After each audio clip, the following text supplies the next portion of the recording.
Buenas tardes. Para mí es un placer estar nuevamente acá. Después de 17 años, hoy tenemos 18 años de estar realizando el curso de manera continua. Y también me llama mucho la atención es que el curso ya se nos volvió a la luz.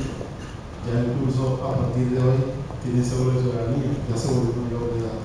Entonces yo pienso que es una cosa que a mí por lo menos me satisface y me llena de mucha alegría, y justo pues presidiendo esta asociación me toca a mí darle la bienvenida en su adultez. Bueno, me corresponde hablar de los nuevos criterios de LES.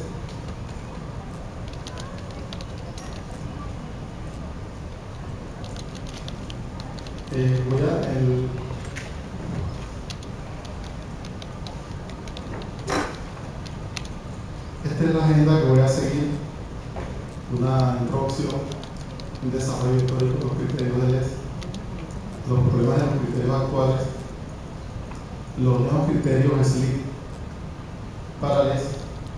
Ahí SLIC significa lo que Clínicas Colaboradoras Internacionales para el Lupus Sistémico. Entonces, hablando de la introducción, la mayoría de las enfermedades reumáticas de carácter autoinmune carecen de una prueba diagnóstica que resulte patológica. Es así, nosotros en reumatología no tenemos ninguna prueba que nos diga esta enfermedad autoinmune, no la tenemos, carecemos de ella. Y tampoco las pruebas que realizamos nos permiten diferenciar una enfermedad autoinmune de otra con absoluta certeza. Y esto sucede con el lupus, que en su fase temprana es una enfermedad muy heterogénea, que es de difícil diagnóstico, tiene muchos síntomas, tiene muchas manifestaciones, y se parece en su inicio a otras enfermedades autoinmunes reumáticas, como por ejemplo la artritis reumatoidea.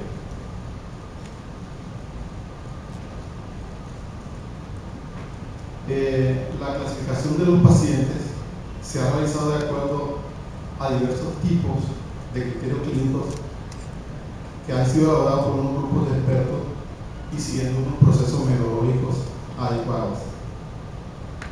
Esto implica una mayor uniformidad a la hora de desarrollar proyectos de investigación, y estos criterios, a pesar que no han sido elaborados para diagnóstico sino para clasificación, han sido trasladados a la práctica clínica diaria y son una herramienta muy importante en el diagnóstico de la enfermedad. Pero mire que le reitero que estos criterios son solo de clasificación, más no para hacer diagnóstico. El lupus es una enfermedad, como acabo de decir, muy heterogénea. Mire que tiene mil caras de presentación, tiene una cantidad de síntomas emocionantes, tiene una cantidad de alteraciones autoinmunes también muy heterogéneas.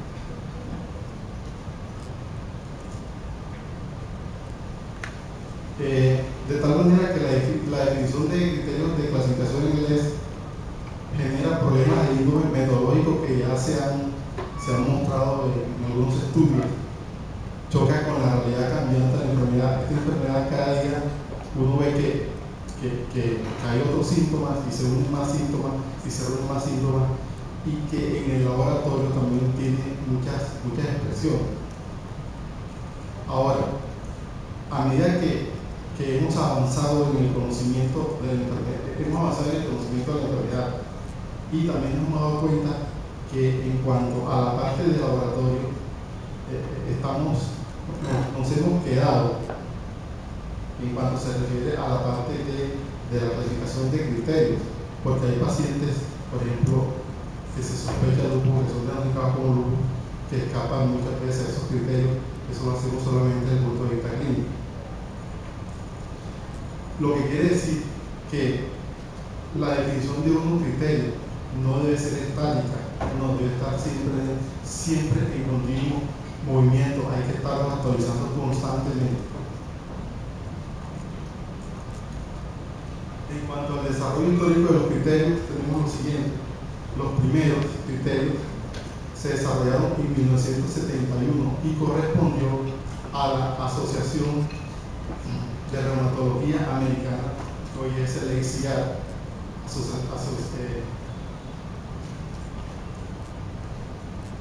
Aquí en 1971 se definieron 14 criterios.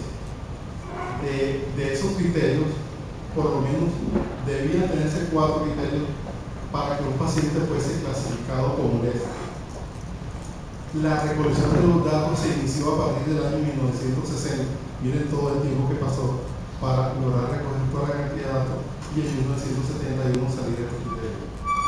En ese entonces no eran frecuentes las pruebas serológicas como los anticuerpos antinucleares, el anti-AN o el anti-STM. Luego, estos criterios en 1979 son revisados y redefinidos. Y en 1982 se publican los nuevos criterios. Entonces ya no son 14 los criterios, sino que se reducen a 11. Y aquí, en estos nuevos criterios, se excluyen las biopsias de piel y de riñón fueron retiradas. También se excluye el fenómeno de Raynaud y la alopecia.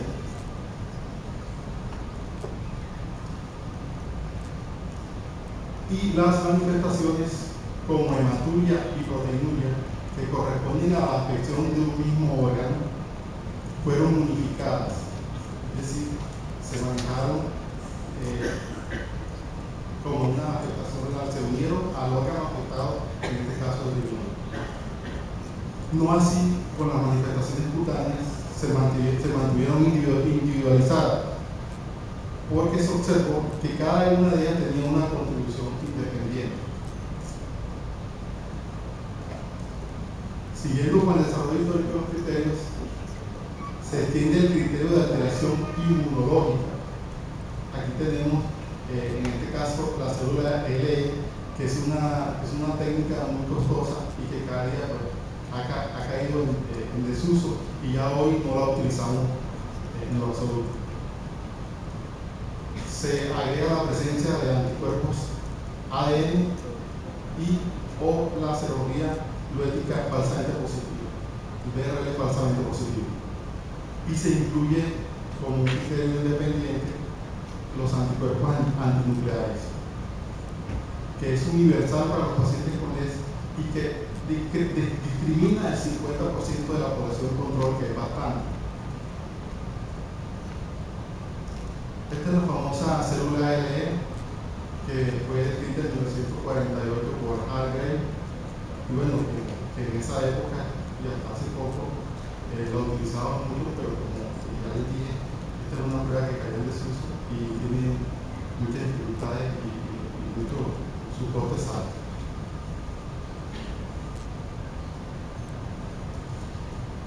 Se hizo una comparación de los criterios de 1971 y 1982 en cuanto a la sensibilidad, y vemos que los de 1971 tienen una sensibilidad de 78%, comparado con el 1982. Miren cómo mejoró la sensibilidad a un 83%. Y en cuanto a la especificidad, los criterios de 1971, 87%, y una especificidad del 89% de los criterios de 1982. Estos criterios de 1982 posteriormente fueron examinados en otras cortes americanas y se obtuvo una correcta clasificación en el 91% y 97% de los casos.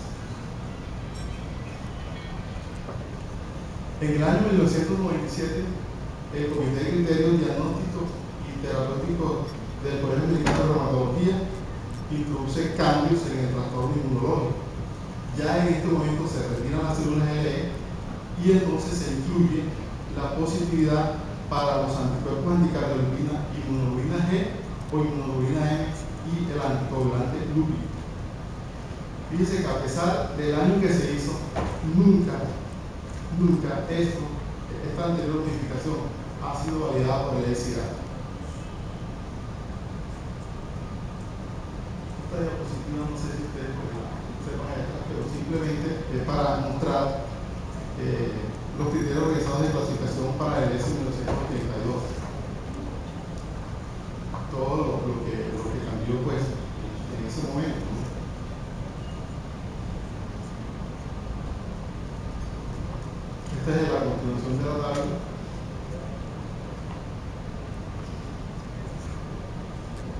Y ahora me voy a referir a los problemas de los criterios actuales.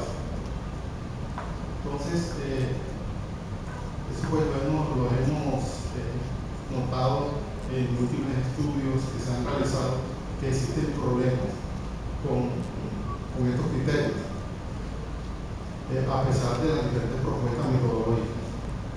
Entonces, siempre se han utilizado los criterios que fueron definidos por TAN y colaboradores en el año 1982 y posteriormente fueron revisados en el año 1997. Siempre se han utilizado eso. Se han utilizado en estudios de investigación, en ensayos clínicos y en la práctica diaria para el establecimiento de diagnóstico, a pesar que no fueron conocidos para eso. Realmente estos criterios fueron creados para la clasificación de ensayos clínicos y estudios de investigación. Entonces, siguiendo con los problemas de los criterios actuales, estos criterios, a pesar de las ventajas que han aportado en la racionalización de la clasificación, en el diagnóstico, en el reclutamiento de pacientes, en la selección de pacientes en diferentes contextos clínicos, presentan diferentes problemas que se deben tener en cuenta al momento de su utilización. Y es así que algunos ensayos clínicos recientes han mostrado que, basándose en los criterios clínicos de la ICR, se puede incluir pacientes con LES a individuos sin ningún marcador serológico. Los pacientes que se hace el diagnóstico de lupus, pero que no presenta ningún marcador serológico. Es uno de los problemas en la clasificación de estos criterios. Y que al añadir ciertas condiciones de selección que aseguran la presencia de estos marcadores, los resultados variaban completamente.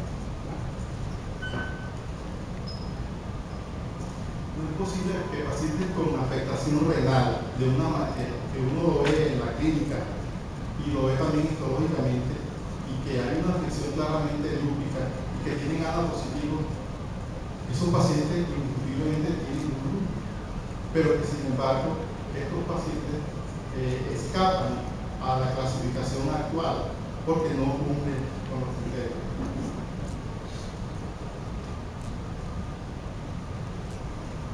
También se pueden incluir pacientes clasificados lúpicos sobre la base de manifestaciones menos objetivas, y eso lo ve uno sobre todo en el compromiso del sistema nervioso central en las manifestaciones neuropsiquiátricas.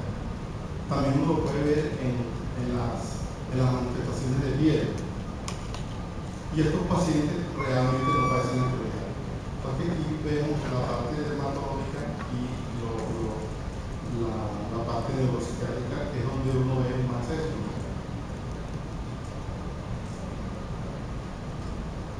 Entonces yo decía antes que estos criterios no deben ser estáticos, que deben estar continuamente actualizándose. Y sin embargo han pasado casi 30 años y estos criterios se mantienen igual, no ha habido cambio. Todos conocemos a través de los diferentes estudios, ensayos clínicos, etcétera, que hay problemas metodológicos y déficits. Por tal razón se crea la necesidad de formular nuevos criterios, o por lo menos actualizar los que ya están, los actuales.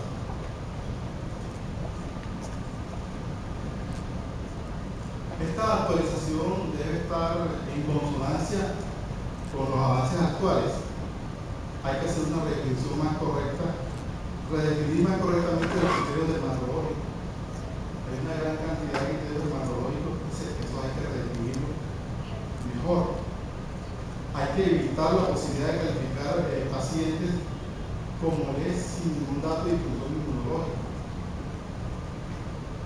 Y aquellos pacientes con un inequívoco diagnóstico de LES por clínica, pero que no cumplen con los criterios exigidos actualmente para el grupo. Estos son los nuevos criterios SLIC para LES.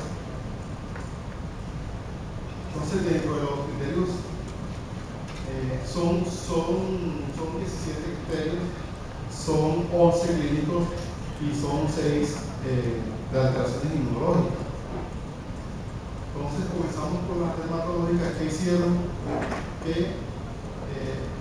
se cogió un criterio y el primero es el lupus cutáneo agudo. Y ese lupus cutáneo agudo encierra el tema malar, el lupus bulloso, la necrosis tóxica epidérmica, el lupus cutáneo subagudo, la erupción macropapular lúpica y la fotosensibilidad. Antes, el eritema malar y la fotosensibilidad eran criterios individuales. ¿Qué pasa? Que el eritema malar y la fotosensibilidad se correlacionan. Entonces era como redundante tener esos dos criterios. Acá se agrupa como dentro del grupo de lupus cutáneo agudo. Esa es una modificación de los nuevos criterios.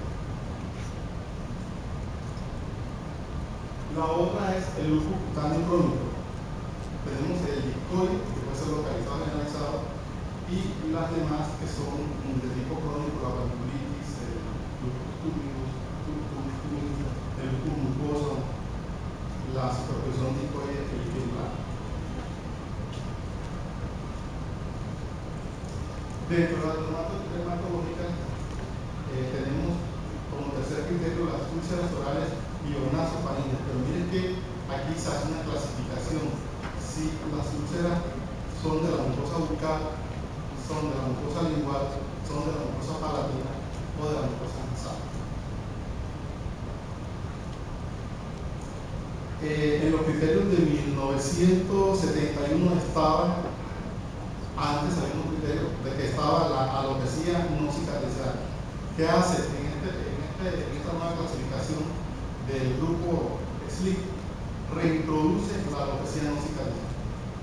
Si bien esta no se especifica de lupus porque no la encuentra en otras enfermedades, ella tuvo un buen comportamiento en los modelos univariantes, así como en el consenso del grupo, el grupo que participó, digamos que esta alopecia no cicatrizada tuvo un puntaje entre las variables que se utilizaron. El quinto criterio de la actitud neurosiva. Aquí no necesita que se documente radiológicamente, no simplemente con la parte clínica, es decir, que haya un signo de dolor en la articulación, ya eso es un criterio válido, y que tenga una rigidez matinal de 30 minutos o más. La serositis sigue igual, sigue el mismo criterio con pleuritis, pericarditis, reciprocal, etc. En la afectación renal también hubo cambios. Aquí la proteína persistente, que tiene que ser mayor de 500 miligramos en las 24 horas. Pero aquí el gol estándar es la proteína de 24 horas.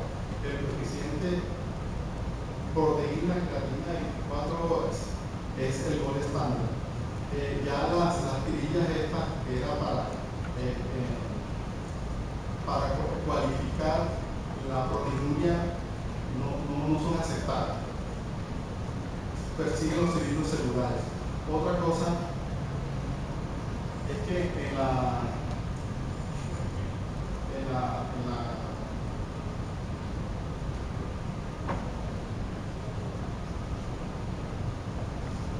en cuanto a los octavos criterios que es la enfermedad neurológica, persisten las conclusiones que ya estaban en los criterios anteriores, eso está, siguen igual, y la psicosis.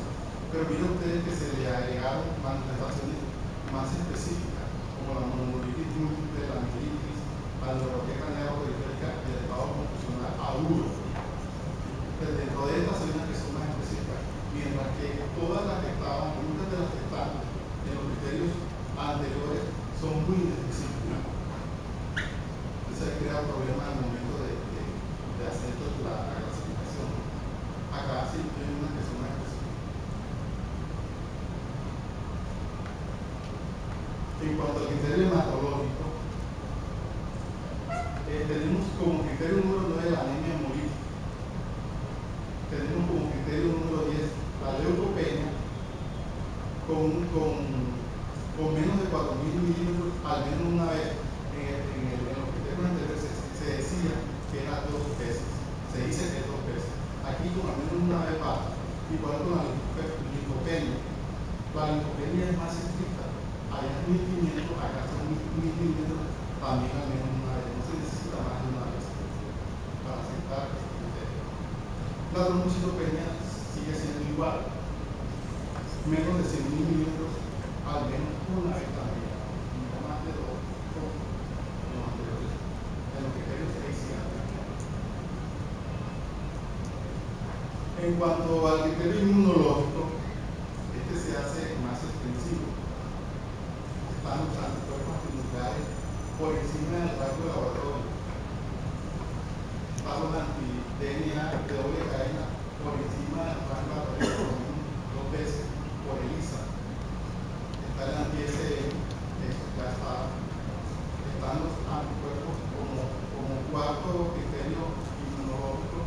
Están los anticuerpos antifosfolípidos, que lo componen el anticoagulante lúpico, el BRL falsamente positivo, los anticuerpos anticarolipina a título medio o alto, con el isotipo inmunoglobulina A, inmunoglobulina G e inmunoglobulina N, y los anticuerpos anti-beta-2 glicoproteína. También se incluye el complemento bajo C3, C4 y OCH50. En los criterios del ACR no están. Si uno mide el complemento con una sola variable C3, ahí se pierde sensibilidad, pero cuando se toman los tres, la sensibilidad aumenta, si bien uno tiene una alta especificidad. Acá también se propone que se haga una cuantificación del C1Q y de los anticuerpos anti-C1Q, porque se ha visto que en el este complemento C1 se encuentra bajo. Ya eso sería un aporte para la revisión futura de estos criterios. Y por último, número 6, de los criterios inmunológicos, la prueba de Kunz positiva en ausencia de anemia hemolítica. Esta propuesta del grupo SLIC tiene una regla de clasificación, y esta regla de clasificación consiste que son 11 criterios clínicos y 6 criterios inmunológicos. Entonces deben cumplirse 4 o más criterios con al menos un criterio clínico y otro inmunológico.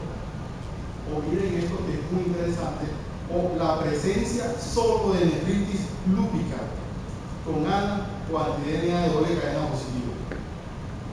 Ya con eso nosotros podemos decir o clasificar a ese paciente dentro del grupo del TLS.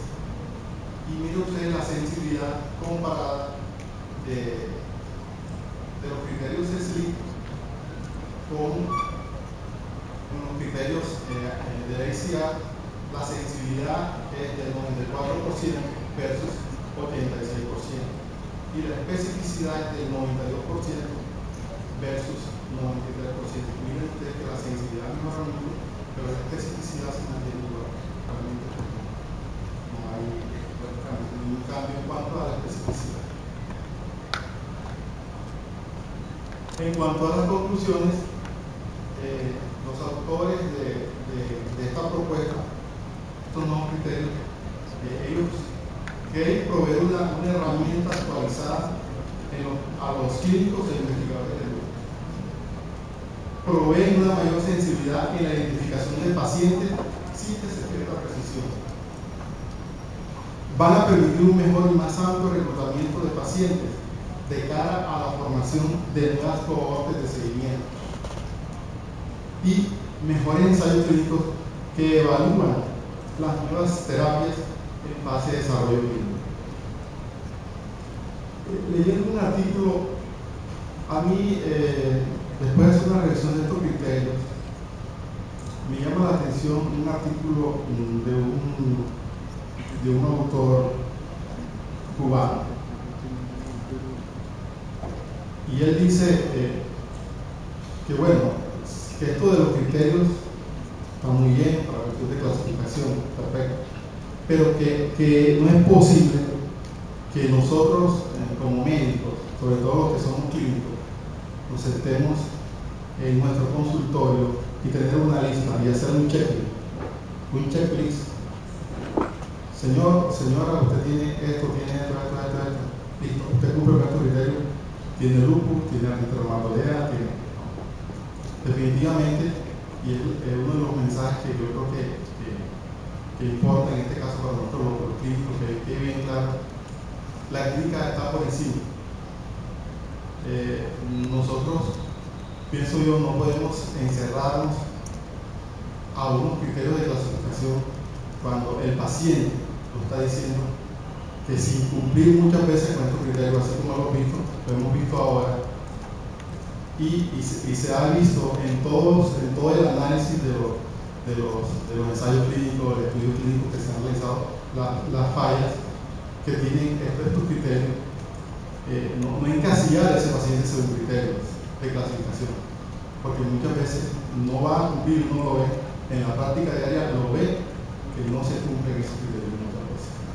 Yo creo que es una de las cosas muy importantes, que la clínica siempre será la clínica con respecto a esto de criterios, que tenemos criterios para todo, pero esos criterios simplemente con el ánimo de enfermedades como esta, como el lupus, estas enfermedades autoinmunes, una enfermedad autoinmune que es tan difícil, que tiene mil caras, que tiene cualquier cantidad de síntomas, que no tiene un laboratorio específico, buscar la manera de encasillarlo y a la larga pues es una ayuda para los investigadores y para aquellos que nos desempeñamos en la clínica. Gracias.